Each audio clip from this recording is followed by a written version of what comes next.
How the devil are we? It is a bit, innit? It's a bit cold. You can't get past it. It's a bit chilly. Very chilly indeed. Right, okay, so let's get started. If you want to become a warrior teacher, we're starting in February. In fact, I think it starts about a month from today. So please do come and join us. I could do with more people. Keeps us going. And also, it's great fun. Come and join the team. Other than that, buy me a coffee, subscribe to my Substack, but click subscribe to the YouTube. Let's get straight on with what I want to talk to you about today. Yesterday, the yesterdays, as they say, I put up a post on the Twitters. Just something, really, me thinking aloud as much as doing anything else. You can see it here. Ooh. I was sort of thinking to myself, what do we need to do this year? What sort of thing are we going to need to do? And this is what I came up with. As you can see, a list there.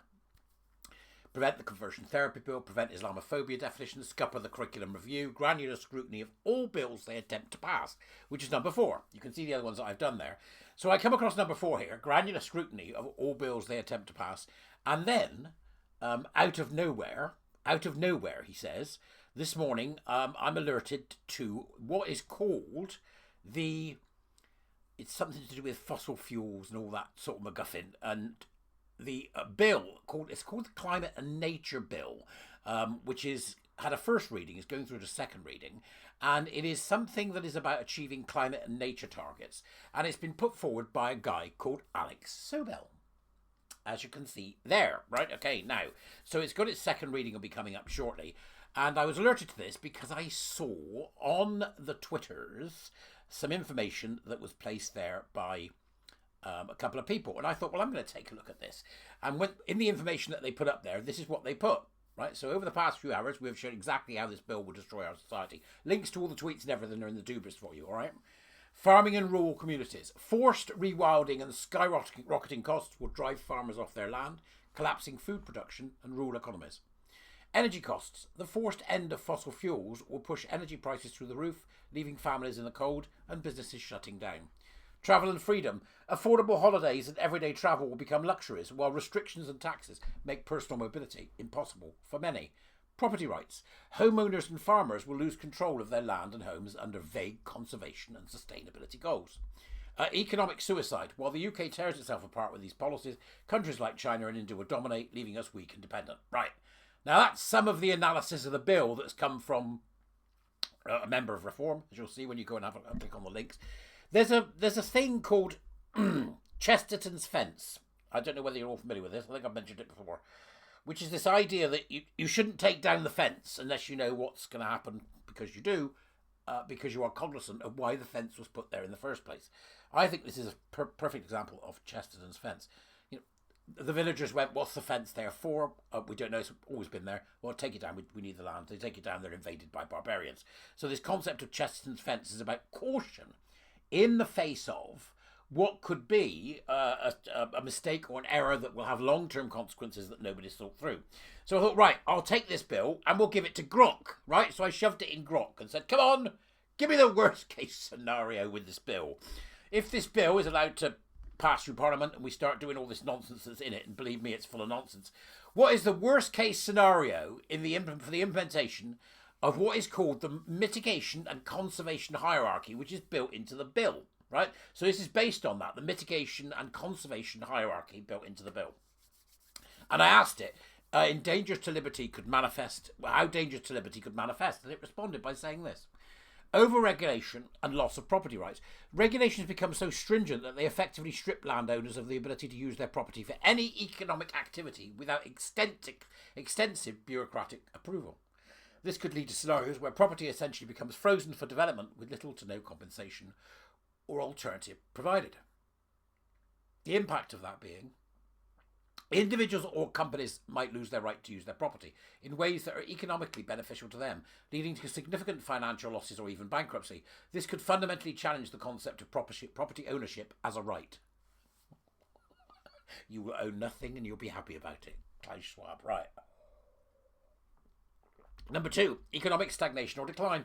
Scenario, the economic development in areas with high conservation value could be halted or severely delayed due to the MSCH protocols. Again, the mitigation and conservation hierarchy, which is what this bill is calling to.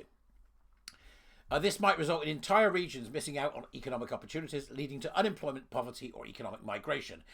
Impact. Communities might become economically dependent on external support or suffer from a lack of local development, with significant implications for personal and economic liberty. The freedom to choose one's economic path could be severely curtailed. The freedom to choose one's economic path could be severely curtailed. It's just absolutely insane. Cultural and lifestyle disruption. Scenario. Traditional ways of life, especially in indigenous or rural communities, are dismantled without adequate alternatives or respect for cultural practices. If conservation efforts are seen as overriding community rights or cultural heritage, this could lead to cultural erosion. Impact. People lose the liberty to practice their cultural, religious or traditional activities, leading to a loss of identity and autonomy over their way of life. Now, bear in mind, I've asked it for the worst case scenario. But is it me, or isn't that how we should be doing things? Right, we want to do this. What's your plan? Here it is. Right, we've broken it down. Yeah, put in the bill. Right, let's have the bill. Okay, what's the worst case scenario? Oh, I haven't looked. Why haven't you looked? Well, I want to get my bill passed. Right, what's the worst case scenario? Oh, it's going to do that, is it? Take your bill, shove it where the sun don't shine. Is it me, or isn't that how we should be doing things? What's the worst case scenario? Okay? This is to avoid Chesterton's Fence, where, you take the fence down and the barbarians come on in. So Govt continued for me then, on this particular vein, with this authoritarian enforcement at number 4. The enforcement of MCH becomes authoritarian, with little room for negotiation, compensation or appeal. Enforcement agencies might use heavy-handed tactics to ensure compliance, including fines, jail terms for minor infringements, or land seizures. It's just surreal. Impact. This could lead to a significant erosion of civil liberties, with individuals feeling oppressed by their own government or regulatory bodies.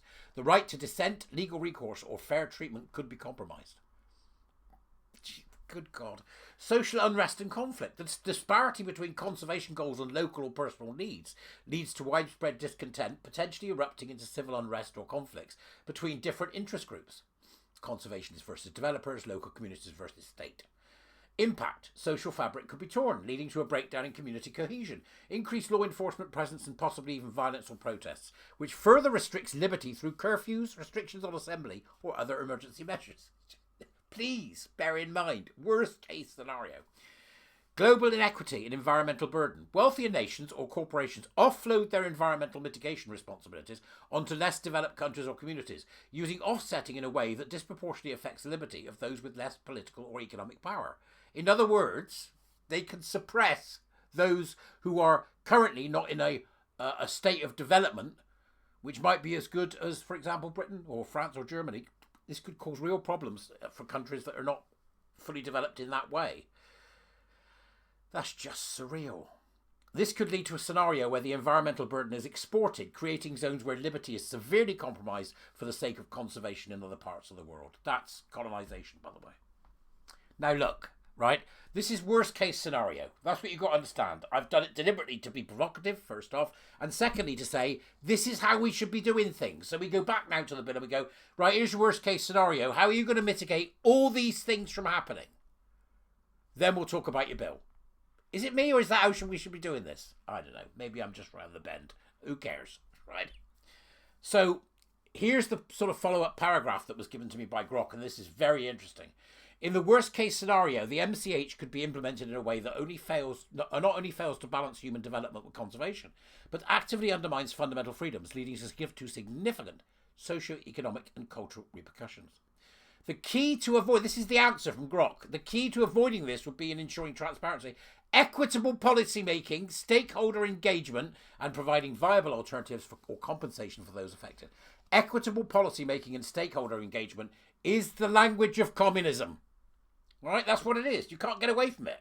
Stakeholder engagement and equitable policy making, right? So that's where we're at. Then it gets even weirder, right? Okay? Gets even weirder. Here's one particular bit from it. The strategy must, in the opinion of the Secretary of State, be projected to have an overall positive impact on local communities with a high deprivation rating according to government deprivation indices, young people and people with protected characteristics under Section 4 of the Equality Act 2010. Well, there's only one protected characteristic under Section 4 of the Equality Act 2010, and that, strangely enough, is the protected characteristic of age. It's a weird sentence to be in the bill. People with protected characteristics under Section 4. It's age. Age is what's the protected characteristic under Section 4. It's very peculiar indeed. I don't even know what they're talking about there. But why on earth are they including that in it and saying it must have a positive impact only for this particular group of people? People who have an age. Everybody has an age. This is absolutely insane. So I thought, well, let's have a look to see who put it together. And then I came across this little excerpt here from this guy's a speech made in November. It was in The Independent by Alex Sobel. And here's some information about that. Labour MP, that's Alex Sobel, has suggested that gendered vocabulary should be removed from pregnancy care and parenthood, as he called for greater awareness of trans men who have given birth. Alex Sobel argued that failing to ask trans men if there is a possibility they could be pregnant before hospital treatment could result in serious consequences. Speaking during a debate focused on International Men's Day, Mr. Sobel began his speech by saying, "Trans men are men." This man doesn't even live in reality, and he is writing a bill that will have serious effects on our lives that is now being considered by the Labour Party in government. When I put up my stupid little tweet yesterday saying granular scrutiny of all bills they attempt to pass, I didn't realise that that was going to be proven so quickly. Make no bones about it, people.